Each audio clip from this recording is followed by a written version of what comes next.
पर टैली बदलनी शुरू हो जाएगी। तेलंगाना की बात करें तो बीआरएस और कांग्रेस यहां पर भी बड़ी नेक टू नेक फाइट है। बीआरएस 25 पर, लेकिन कांग्रेस 30 पर लीड करती हुई दिखाई दे रही है। एआईएमआईएम 1 सीट पर आगे, बीजेपी को 2 सीट पर रुझान इस वक्त दिखाई दे रहा है। राजस्थान की टैली देखिए फिर बदल गई, 52 पर बीजेपी, 50 पर कांग्रेस। एक बार मध्य प्रदेश की बात कर ले, मध्य प्रदेश में 60 सीटों पर अब 61 हो गई, बोलते बोलते में 61 हो गई। ट्रेंड यहां पर बीजेपी लीड करती हुई दिखाई दे रही है। 44 पर कांग्रेस पार्टी आगे है। राजस्थान में सबसे ज्यादा कांटे की टक्कर दिखाई दे रही है।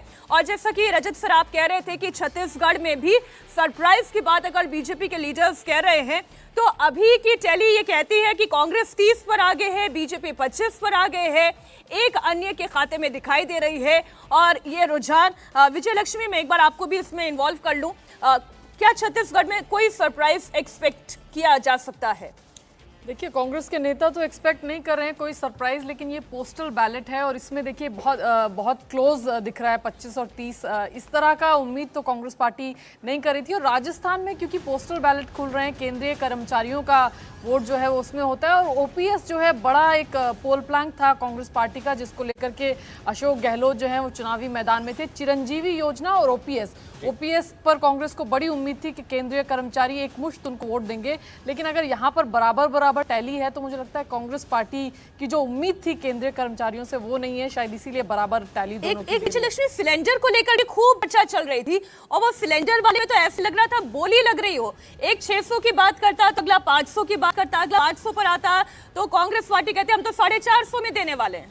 बिल्कुल, सिलेंडर एक बड़ा मुद्दा है। और मीनाक्षी, मुझे लगता है सिर्फ यहाँ पर ही नहीं, बाकी राज्यों में भी जहाँ जहाँ चुनाव हो रहे थे, वहाँ पर जब आप महिलाओं से बात कर रहे थे चुनाव के दौरान, तो सिलेंडर की बात तमाम महिलाएं करी थी। और शायद इस बात को कांग्रेस पार्टी ने टैप भी किया, और इस बात को बीजेपी ने भी, हमने देखा जिस तरह से घोषणाएं दोनों तरफ से हुई। तो ये एक बड़ा मुद्दा जरूर था चुनावी कैंपेनिंग के दौरान, और उस पर अशोक गहलोत ने तो महंगाई राहत शिविर भी लगाए, सिलेंडर की बात की। तो तमाम वो एक फ्रंट था जिसको अशोक गहलोत ने चुनाव से 6 महीने पहले ही एड्रेस करना शुरू कर दिया था।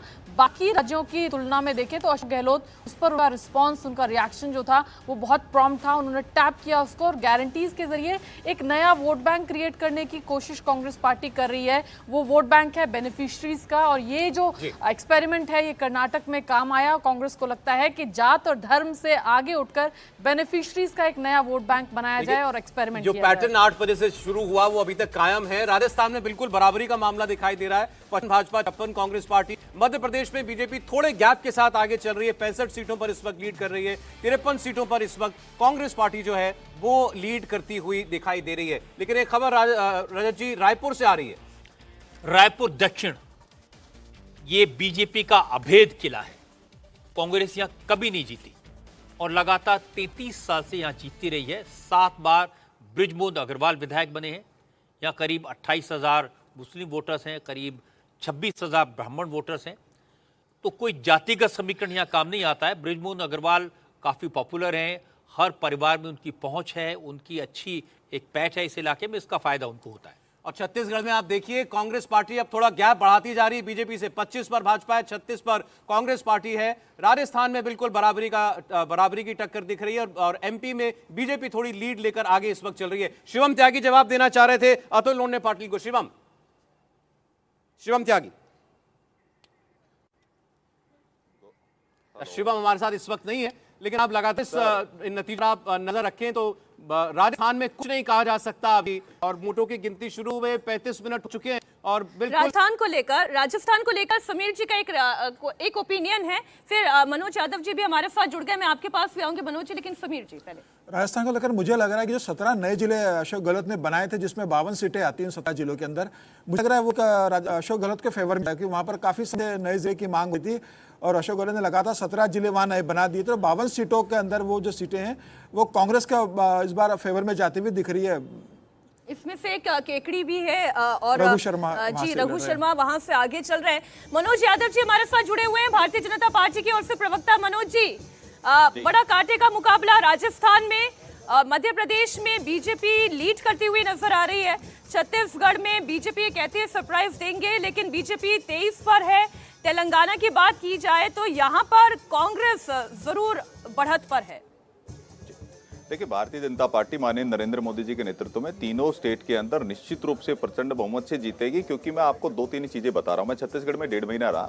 छत्तीसगढ़ में एक माहौल बनाने का प्रयास किया गया कि भारतीय जनता पार्टी 20 सीट भी नहीं जीत पाएगी, और आप देख रहे हैं कि उन्हीं की अभी तो बैलेट पेपर खुले हैं, ये उन्हीं के जो कर्मचारी है वो उनको समर्थन नहीं देते दिख रहे हैं। तो साफ साफ दिखाता है कि वहां पर अप्रत्याशित नतीजे देखने को मिलेंगे, और आपके एग्जिट पोलों में भी दिखाया, वो 3 गुना एग्जिट पोलों में दिखा रहे। तो साफ साफ दिखता है कि वहां पर जिस तरह से भ्रष्टाचार इन्होंने किया है, आकंठ भ्रष्टाचार में डूबे हुए थे, चाहे गोबर घोटाला हो, गोठान घोटाला हो, पीएससी का घोटाला हो, कोयला घोटाला हो, शराब घोटाला हो, और जिस तरह से वहां पर अव्यवस्था फैली हुई थी। तो साफ साफ दिखा रहा है कि छत्तीसगढ़ में भारतीय जनता पार्टी सरकार बनाएगी, ईवीएम खुलेगा तो सबको साफ हो जाएगा। जहां तक राजस्थान का सवाल है, तो राजस्थान में आप देखिए कि ओपीएस का कितना डंका बजाया जा रहा था। यहाँ पॉलिटिकल पंडित बैठ करके बोल रहे थे नहीं ओपीएस बड़ा काम कर रही है, तो उनके सरकारी कर्मचारी उनको ध्यान नहीं दे रहे हैं, उन पर उनके फेवर में नहीं खड़े हुए। तो साफ साफ दिखाता है राजस्थान में अशोक गहलोत की जो सरकार है किस तरह जो तुष्टीकरण की राजनीति कर रही थी। पेपर लीक के मामले सबके सामने आ रहे थे, किस्सा कुर्सी का चल रहा था। तो इसी कारण से जनता जनार्दन ने विश्वास किसमें जताया? भारतीय जनता पार्टी में। इसलिए कि भारतीय जनता पार्टी जो कहती है वो डंके की चोट पे करके दिखाती है। नरेंद्र मोदी जी की गारंटी पे, उनकी साख पर विश्वास है। एक तरफ तुष्टीकरण की राजनीति करने वाले लोग हैं, दूसरी तरफ सबका साथ सबका विकास करने वाले लोग हैं। एक तरफ भ्रष्टाचार करने वाले लोग हैं और दूसरी तरफ भारतीय जनता पार्टी सुशासन देने वाली एक पार्टी है। तो ये दिखाता है कि छत्तीसगढ़ में, मध्य प्रदेश में और राजस्थान के अंदर आप देखिएगा भारतीय जनता पार्टी की सरकार बनेगी। जहां तक तेलंगाना का सवाल है, तो तेलंगाना के अंदर भारतीय जनता पार्टी का वोट शेयर भी बढ़ने वाला है और सीट भी बढ़ने वाली है। आप जिस तरीके से मनोज जी धारा प्रवाह सारी बातें कह रहे हैं, एक बार हम जरा कमलनाथ जी को सुन लेते हैं। पूरा विश्वास है। कितनी सीटें आ रही सर? मैं ये सीटें मीटे में नहीं जाता, मैं मतदाताओं पर जाता हूं। बहुत ज्यादा कुछ बोले नहीं है, लेकिन चेहरे पर एक मुस्कुराहट थी। दावा